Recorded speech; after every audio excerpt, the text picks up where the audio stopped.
Could you introduce yourself and tell us where we are today? I'm Lowry Taylor, Program Manager and Chairman for the Digital Development Corporation and Oversight Committee. We're standing in the midst of the Allison Foundation, 4540 West Washington Boulevard, and what we have dedicated as the Danny K. Davis Job Training Program. You're familiar with the city's plans for a wireless Chicago. Where did you first hear about that? Oh, well, there was talk about it in Lawndale, basically, when they did the Lawndale Wi-Fi project. I was in a meeting and someone mentioned that the city will be going wireless soon, which is why we're here doing this Lawndale thing. How does your work relate to the idea of the citywide wireless project?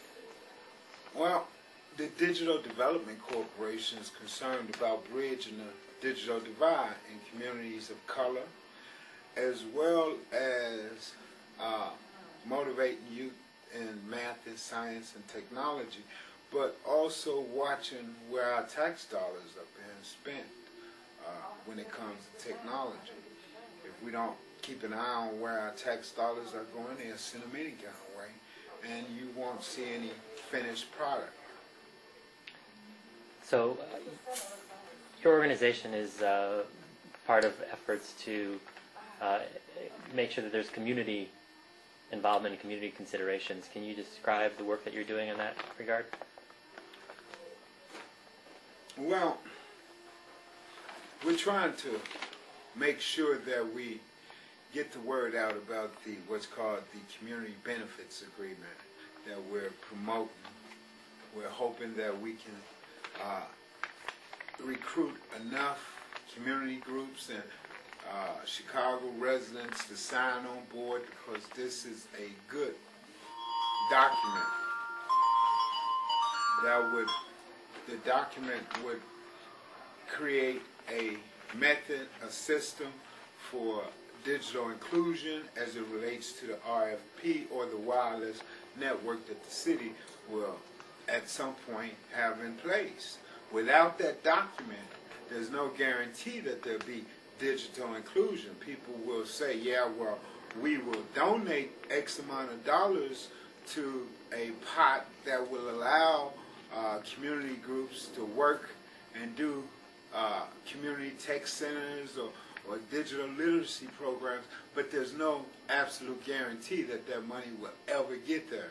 So we need to create that document, a legally binding document.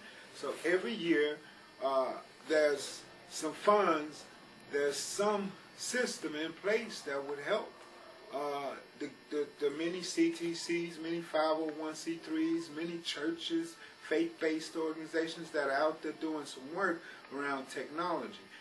No matter how small that work is, when it all comes together, it helps a kid. So myself, Michael Miranda, Pierre Clark, decided to somewhat donate some time to pursue this effort. It's a large-scale effort. It takes a lot more time than I imagine, but it's worth it. If we can bring this together, it'll be a great community benefits agreement for all 77 communities of the city. So I'm enjoying it. It's a challenge. You have a lot of experience in organizing in communities. And some of the debate has been between like new technologies in organizing and old school organizing. What is your reflection on that experience? You know, we have to do old school organizing, but you also have to involve today's technology, today's ideas, today's processes. I mean, right now, today, kids are growing up in single-family households. They have totally new outlooks on life, as opposed to those that are baby boomers. I'm a baby boomer. In the 60s, you know, we did things the way our mom or our dad told us. You know, today they don't do them. They do things according to their next door neighbor, according to the person several blocks away. So we sort of mix the two methods, but you have to use old school methods. Technology is great. How can you organize on the internet people that are digital illiterate, you know, that don't have a computer? How can you do that? How can you reach out to the true stakeholders on the internet? You know, on the internet, it's those that are already established. Now, I disagree with those that are bombarding these listservs, that are bombarding their thoughts on these blogs about how we can do things better, when they won't come out their office, out of their house, and knock on the door. Talk to Miss Peggy Sue. Talk to Mr. Johnson. Get out there and talk to these young guys and girls, because they're the ones that need this internet more than we need it. Because tomorrow is not in our hands as much as it is in their hands, and you cannot reach them through the internet. They don't have it. What does old school organizing mean to you, really? Old school organizing, Alinsky, it's just door knocking. It's just grassroots, getting out there, knocking on doors, and not being the one doing all the talking as I'm doing now, but listening. You know, kick the conversation off and say, so what do you think about this wireless network? And listen. Don't talk. Don't push your ideas. Let's have a potluck dinner, lunch, with some real people. Everybody bring a dish. You know, that's old school. Later on, you try and separate those leaders from those that are that just want to be a follower. You try and get everyone involved in this. We want everyone to put in their 2 cents. Now, what's your 2 cents is not my 2 cents. You may be great at talking about blogs, and I may be great talking about power gaming. You know, maybe I'm great at putting up posters. But everybody in the community plays a role.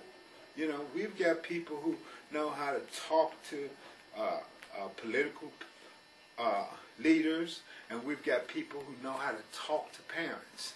We got to know how to separate the two. And so when you figure out everyone's role, figure out everyone's part, you get them all involved, you did this the old-fashioned way.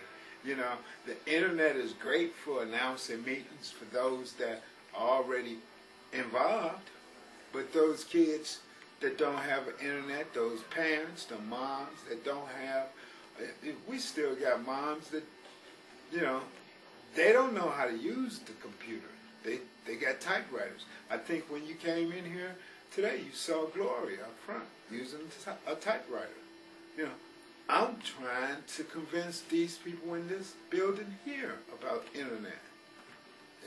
So that's old school.